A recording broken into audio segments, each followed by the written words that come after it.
Companheiras, servidores municipais de Santos, olá, tudo bem? Hoje, vocês estão vendo aqui na nossa tela, live do servidor, mas a gente está fazendo um programa especial para o Sindes TV, né, onde a gente vai dar continuidade à discussão que nós tivemos na live do servidor de sexta-feira sobre as consequências negativas da pandemia para a categoria e para a sociedade, porque está tudo intrínseco nesse cenário, nesse triste cenário. E para bater um papo com a gente, eu tenho a honra de receber o Dr. Evaldo Stanislau Afonso de Araújo, que é um dos mais renomados infectologistas do país, né? E ele vai estar aqui com a gente para bater um papo, para tirar algumas dúvidas, a gente vai conversar a questão conjuntural, questões da categoria, enfim. E ele tem larga experiência, né? Ele tem experiência na sua área, ele é formado pela Faculdade de Ciências Médicas de Santos, mestre e doutor pela Faculdade de Medicina de São Paulo, quer dizer, doutor, se eu esqueci alguma coisa, eu acho que esse currículo é muito maior, né? Tenho certeza que sim, mas me perdoe se eu esqueci alguma coisa, você pode pontuar. Foi vereador com mais de 2.300 votos em 2015 pelo Partido dos Trabalhadores. Hoje ele é filiado ao Rede, enfim, mas é uma pessoa com cabeça... PCdoB? Ok, PCdoB. Então, quer dizer, é uma pessoa que é uma pessoa que, além de entregar a sua vida, a sua devoção à saúde, ao bem-estar das pessoas, pensa política, tem engajamento e colabora com a sociedade. Doutor, seja bem-vindo, tudo bem? Tudo bem. Você falou do currículo, eu agradeço, mas o currículo a gente constrói com a vida, com essas coisas que estão acontecendo. Eu tive a sorte, sou um dos brasileiros que tive a felicidade de poder ir para a escola, de poder fazer uma faculdade, de me dedicar a uma graduação, e então isso desperta em mim esse outro lado que você falou, quer dizer, se eu sou um felizardo de poder ter feito tudo isso, vamos trabalhar para que a gente tenha uma sociedade de iguais oportunidades para todos, né? Então, só enfatizando, sou filiado ao PCdoB com muita satisfação, e a gente está nessa luta aí para que vivamos, né? E sobrevivamos essa pandemia e que a gente possa sonhar com dias melhores. Sem dúvida, doutor, sem dúvida. Então, me perdoe aqui o equívoco da informação que eu capturei. Então, é PCdoB, Partido Comunista do Brasil, de grandes companheiros, né, de grandes companheiros que você conhece e eu conheço também pela vida aí, pelas trincheiras políticas. Doutor, a primeira pergunta é como que o senhor avalia a gestão da pandemia aí nos governos, nas três esferas? E, obviamente, eu quero que você faça uma pontuação mais direta na cidade de Santos. Como que você está vendo a gestão da pandemia? Olha, primeiro, no nível central não teve gestão de pandemia, né? Nós temos o Ministério da Saúde hoje acéfalo, tem um ministro lá colocado, mas que não é um técnico.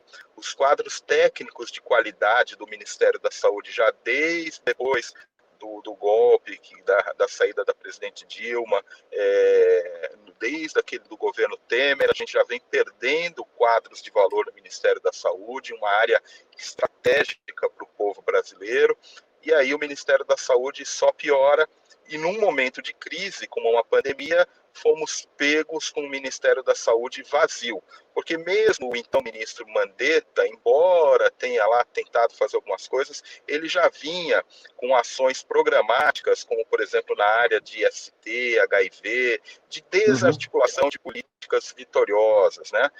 Então, no nível central nós não temos nada. No nível estadual, no governo do estado de São Paulo, o governador Dória, por mais que a gente possa ter restrições ao estilo político dele, ele acertou, montou um comitê técnico de alta qualidade. O estado de São Paulo é privilegiado por ter universidades, polos de pesquisa, institutos de pesquisa, e vem conduzindo com acerto até então. Recentemente, mais perto desse período eleitoral, a gente vê que houve uma mudança dos critérios. Desde a cada 2 semanas, passa-se a categorizar as regiões a cada 4 semanas. E a gente vem tendo alguma dificuldade para conseguir ter números em tempo real, para ter diagnóstico. Então, quero crer que não exista nenhuma influência eleitoral nisso, mas se a gente tiver que fazer um reparo, é esse reparo neste momento agora pré-eleitoral, que a gente tem visto os dados chegando com algum atraso e uma Sim. desmobilização de estruturas assistenciais que talvez a gente precise remobilizar. No nível municipal, na cidade de Santos, eu tenho dito que houve mais acerto do que erro, né? Então, em linha com o que o governo do estado de São Paulo fez, se montou um comitê técnico, eu tive a oportunidade de contribuir, outros colegas também. Em linhas gerais, foram tomadas as medidas que precisavam. Mais recentemente, também nesse período eleitoral, que a gente vem percebendo é que talvez os dados e a oferta de testes não estejam sendo na dinâmica que precisa, e teve aquele episódio lamentável do Ouro Verde, que foi um desserviço, né? A gente vê que recentemente a fiscalização do uso de máscara, coibir a aglomeração de jovens, festas, isso não tem existido. Então, recentemente, a parte de fiscalização, diagnóstico, né, e talvez até a notificação, eles deixam um pouco a desejar, e eu quero crer que não tenha nenhum cunho político eleitoral, mas infelizmente, dado o período eleitoral, não dá para a gente dissociar disso. Eu diria nota 0 para o Ministério da Saúde, nota 8,5, 9 para o Estado de São Paulo e nota 7 para a cidade de Santos. Ô, doutor, nota 0 para o governo federal na gestão / Ministério da Saúde. Isso explica esse imbróglio da questão da vacina do Coronavac, que nos colocou de novo nas manchetes negativas pelo mundo afora, né? Triste episódio, né? Esse episódio, mais do que o episódio em si, o que as pessoas não têm uma noção é que existe governo e existe Estado. Sim. Existem algumas instituições que elas são do Estado brasileiro, elas não são de governo A, B ou C. A Anvisa é uma delas. O que eu acho mais lamentável nesse episódio da vacina é realmente a mácula que fica para a Anvisa. A Anvisa é um órgão sério, um órgão necessário, que se coloca ao lado das melhores agências reguladoras do mundo, mas que no atual momento, na atual gestão, realmente deixou muito claro se acertou na atitude, errou na forma, pelo menos na forma que comunicou. Então a gente fica muito preocupado que a Anvisa hoje esteja à mercê desse governo e sendo utilizada como uma entidade política e não como uma entidade científica e de Estado, né? Então, de fato, esse episódio derruba um último bastião que a gente tinha de segurança, que era a Anvisa, e deixa uma série de questionamentos aí que a sociedade organizada e os outros órgãos constituídos, como o Poder Judiciário, o Legislativo, vão ter que acompanhar com muita atenção. Sem dúvida, sem dúvida. Bom, doutor, o risco da segunda onda de infecção é real, não há dúvida disso. Na Europa já tem alguns países, como Portugal, por exemplo, que é um exemplo do combate, que já tá discutindo lockdown em 75%, enfim, Alemanha, França, enfim. Aí eu te pergunto, quais procedimentos a gente precisa adotar para proteger de forma mais eficaz a população, os servidores, o que, na sua avaliação como especialista? Bom, não tem vacina ainda. A vacina atual é a máscara. Então, a coisa mais importante a ser feita é o uso correto e o tempo todo da máscara, que deve cobrir nariz, boca Sim. e ficar bem ajustado ao rosto. Então, o uso de máscara é essencial. E cabe, então, a fiscalização do uso da máscara, né? Se essa é uma medida importante, ela precisa ser cumprida. Então, as autoridades precisam fiscalizar. Então, o uso da máscara é uma medida essencial. Não aglomerar, manter a distância é outra medida muito importante. Uhum. Então, a gente tem que fazer o distanciamento. E a higiene das mãos, a etiqueta respiratória, medidas adicionais, né? A Europa, ela tem um cenário, um contexto diferente do nosso, né? Veja que lá eles controlaram. Sim. E estão tendo um repique que a gente chama de segunda onda, que está sendo, inclusive, pior em alguns lugares do que foi a primeira onda. No Brasil, nós não podemos chamar de segunda onda porque nem acabou a primeira ainda. E a gente já começa a ver um aumento, sobretudo de casos em jovens. Então, o que a gente precisa fazer para evitar ou postergar uma segunda onda, primeiro é fiscalizar o não cumprimento dessas medidas básicas de uso de máscara e de distanciamento. E segundo, a gente precisa ampliar a oferta de testes diagnósticos, porque uma vez que a gente tenha um caso suspeito, esse caso ele não pode ficar como suspeito por muito tempo. Ele tem que ser elucidado, ele tem que realizar um teste que seja um bom teste, que o resultado saia rápido, e a gente tem que ter teste para ofertar para as pessoas que foram contactantes, que tiveram contato com essa pessoa. E com isso, a gente vai conseguir mapear e restringir a circulação dessas pessoas, tentando retardar ou evitar um incremento do número de casos. É isso que a gente precisaria fazer na ausência de uma vacina. Sem dúvida, doutor. Aí eu vou te perguntar uma coisa. Você acha que quando eclodiu a questão da pandemia aqui no Brasil, lá início de março, você acha que houve um erro na estratégia, até pela questão da disposição populacional que nós temos? Porque a gente olha países como Portugal, a Espanha, a Alemanha, que a estrutura populacional é mais organizada, tem a estrutura básica é mais estruturada que a nossa. A gente tem um problema sério com falta de saneamento, a gente tem problema de moradia, né? As pessoas, por exemplo, na Baixada, as palafitas, em cidades como São Paulo, as favelas, quer dizer, as pessoas ficam muito adensadas, muito coladas. Você acha que houve um erro você acha que, olhando agora, depois de meses, pensando nessa segunda onda, houve um erro de estratégia lá atrás que poderia ter arrefecido questão de mortes, infectados, poderia ter sido feito diferente? Veja, é difícil a gente fazer essa análise, nós ainda estamos vivendo o problema, né? Sim. Você traz para a nossa discussão coisas que são históricas. O Brasil é um país desigual, o Brasil é um país de muita pobreza, né? E com falta de saneamento, com falta de uma moradia digna para muita gente, né? Então isso, sem dúvida nenhuma, é um problema. Outro problema é que nós temos muitas doenças crônicas não transmissíveis. Diabetes, pressão alta, doença do coração, câncer, a população está envelhecendo e com isso é um perfil de pacientes que, quando infectado pelo SARS-CoV-2, que causa a Covid-19, tem um potencial de ter maior gravidade. Então esse é o nosso problema: desigualdade, pobreza, muita doença. Qual é a nossa felicidade e o que é que nos salvou de ter resultados ainda piores? Um sistema único de saúde, a saúde pública do Brasil, que funcionou apesar de ter um Ministério da Saúde desgovernado, acéfalo. O SUS ele tem nos seus princípios a descentralização.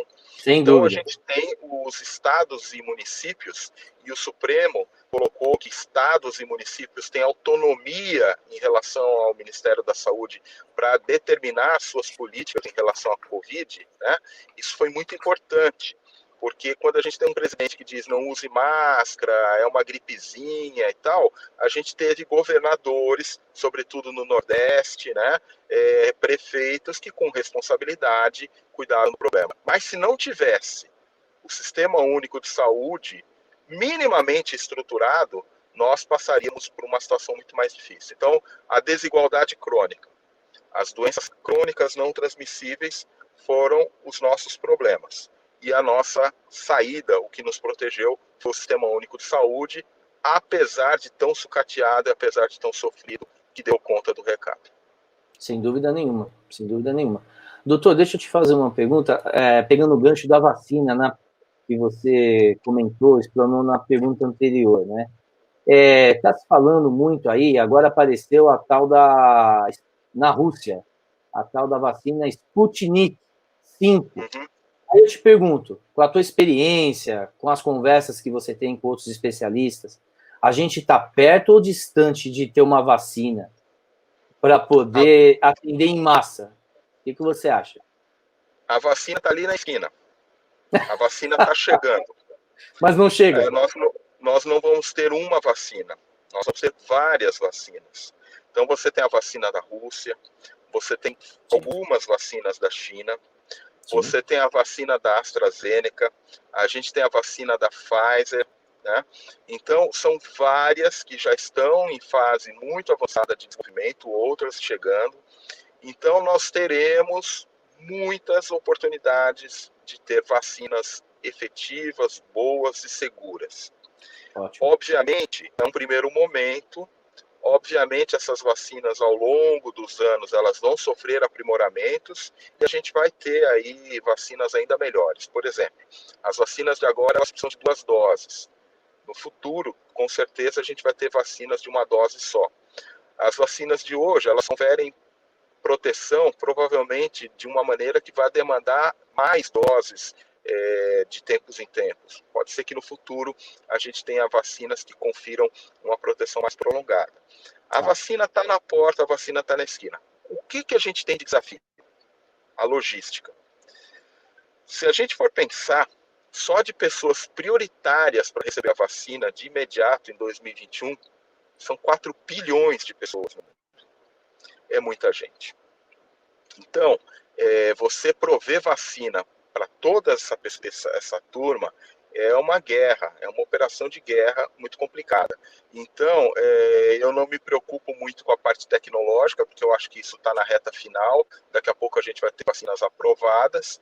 O desafio que a gente tem que ter agora é a logística de aquisição, armazenamento, distribuição e aplicação dessas vacinas.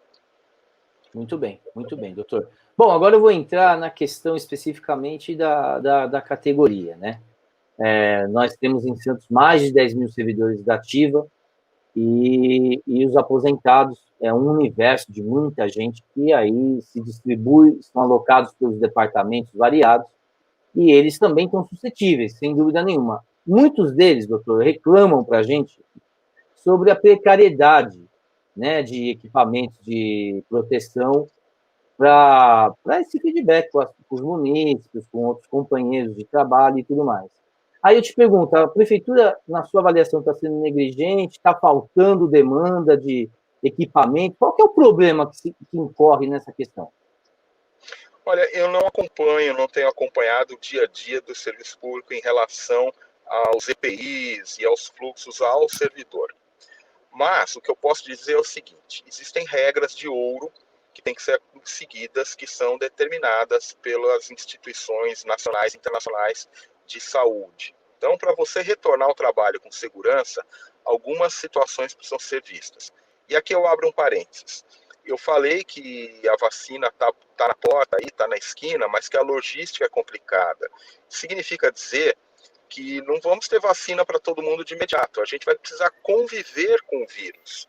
E certamente isso implica em retomada de atividades essenciais e outras que são parte da nossa normalidade, como, por exemplo, a educação, mas retomar dentro de protocolos absolutamente rigorosos e que têm que ser cumpridos, porque é sob pena de a gente expor as pessoas a risco. Então, como é que são esses protocolos? Primeira medida é que tem uma triagem clínica do servidor e das pessoas que vão ao serviço. Por quê? Se eu trabalho numa sessão, por exemplo, onde tem lá 5 pessoas do meu lado, e eu deixar e trabalhar uma pessoa que está com febre, ou que está com dor no corpo, ou com uma dor de garganta, essa pessoa pode ter Covid e pode contaminar todo mundo que está trabalhando com ela. Então é obrigatório que a prefeitura, que os lugares de trabalho criem mecanismos de triagem clínica e epidemiológica diariamente, para que as pessoas diariamente sejam controladas e que, se tiverem contato com alguém com Covid de maneira desprotegida, ou se elas mesmas forem sintomáticas, que não compareçam ao trabalho. Né? A gente tem aquele conceito de que faltar ao trabalho é feio. Não, eu estou gripado, mas eu vou trabalhar, eu não posso levar atestado. Não, essa pandemia, ela muda esse conceito, né? Quer dizer, na verdade, é benéfico.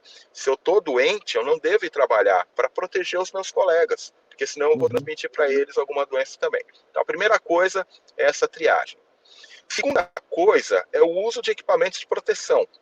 Então, para quem tem um trabalho administrativo, um trabalho burocrático interno, o uso da máscara de tecido corretamente tal é suficiente.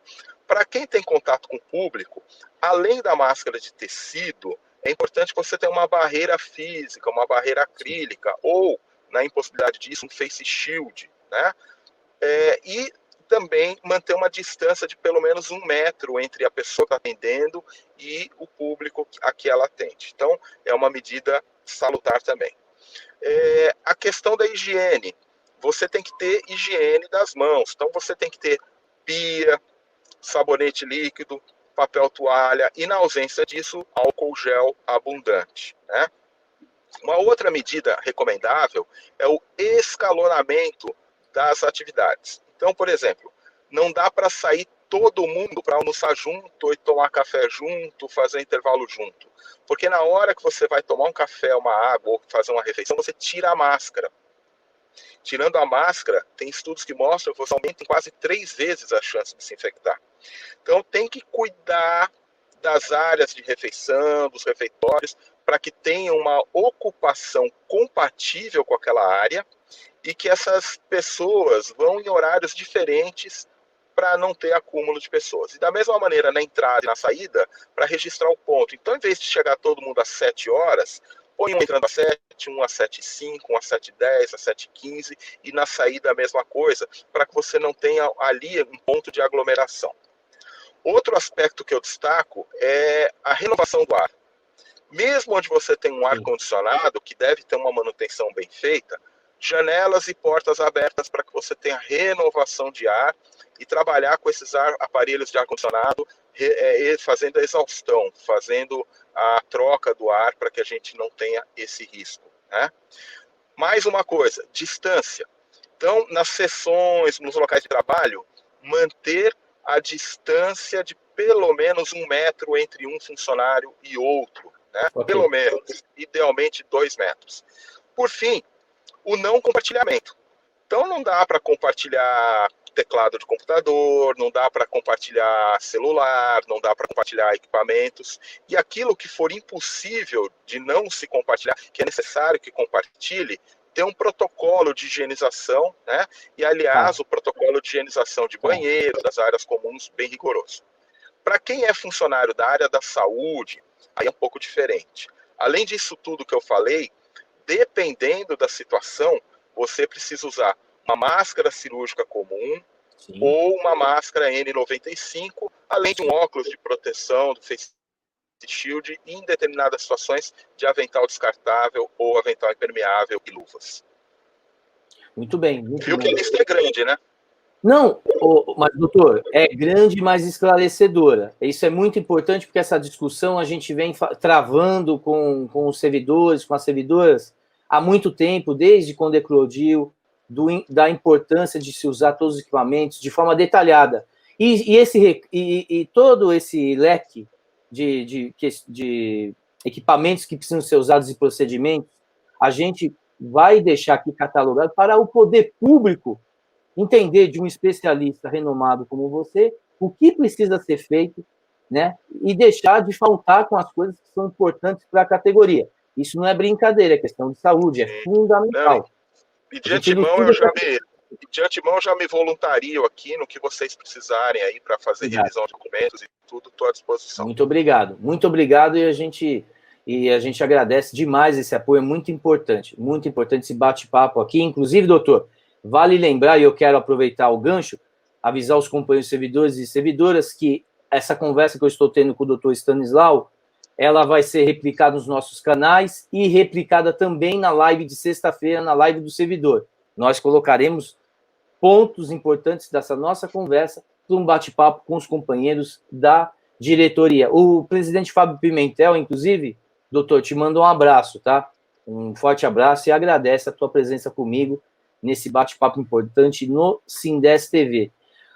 Bom, obrigado, doutor. Bom, deixa eu te fazer uma pergunta. O senhor é a favor da volta às aulas? Porque, assim, eu tenho acompanhado muitos prefeitos discutindo essa questão. Eu vou pegar um caso de um especificamente. Em São Paulo, Bruno Covas, ele foi muito espremido, pressionado a voltar com as aulas. E ele disse assim, olha, a gente tem um estudo da Secretaria de Saúde, enfim, outros correlacionados, que mostra o seguinte, uma amostragem que as crianças são assintomáticas, elas voltando às aulas, há o risco de haver uma bomba de infecção, essas crianças indo, né? Vamos imaginar as escolas públicas, distribuídas na cidade de São Paulo, que é muito grande. Quer dizer, aí eu te pergunto em Santos, porque a distribuição das escolas estão nos bairros mais estruturados e nos lugares, né, com menor estrutura, quer dizer, mais carentes. Aí eu te pergunto, você é a favor, você acha que nesse momento, com todas essas falências, todas essas dificuldades, o retorno às aulas é algo prudente? Veja, não é uma questão de ser a favor ou ser contra, é uma questão de individualizar as condições, né? Uhum. A Organização Mundial da Saúde publicou no dia 14 de setembro um documento técnico pautando quais são as condições para que você possa voltar às aulas, né? Então, a gente tem que colocar que ficar em casa é importante e tudo mais. Agora, a falta da aula tem um impacto pedagógico, um impacto psicológico nas crianças muito negativo em muitos cenários. E aqui a gente comenta de novo a desigualdade. Sim. Perceba que nós temos crianças que a única opção que elas têm, a única possibilidade que elas têm de comer ou de ter um ambiente um pouquinho mais saudável é indo para a escola. Então, a desigualdade, ela se faz muito presente para responder essa pergunta. Numa escola privada, numa escola que você tem alunos lá que vêm de uma condição familiar e social mais privilegiada e que a escola tenha toda a condição de ofertar os protocolos de segurança determinados pela OMS, eu não tenho dúvidas de que a aula é bem-vinda, né? Até porque também você sai e você vê um monte de famílias, inclusive com as crianças, em situações sociais de mais risco até do que está na escola, né? Mas então, uma escola privada, com condições de seguir os protocolos e tudo mais, sem problema nenhum. Na escola pública, aí pesa. Pesa o Sim. seguinte sentido. Primeiro, o transporte. Você vai colocar as pessoas em transportes que são lotados, muitas vezes, transportes complexos, né? Então você tem essa questão do deslocamento que às vezes é crítica. Segundo, o mau gestor, né?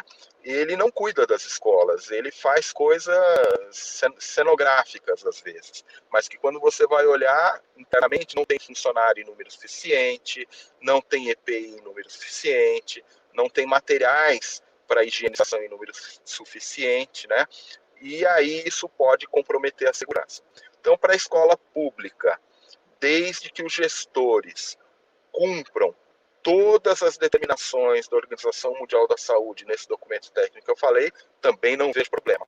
Mas, em havendo qualquer dúvida de que um protocolo de segurança desse possa ser rigorosamente cumprido, aí sim pode haver um risco. Muito bem. Qual é o risco?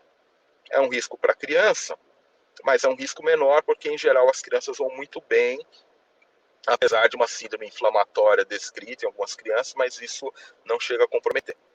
É um risco para o profissional, então os professores, os profissionais, os educadores precisam receber o seu EPI, treinamento e controle.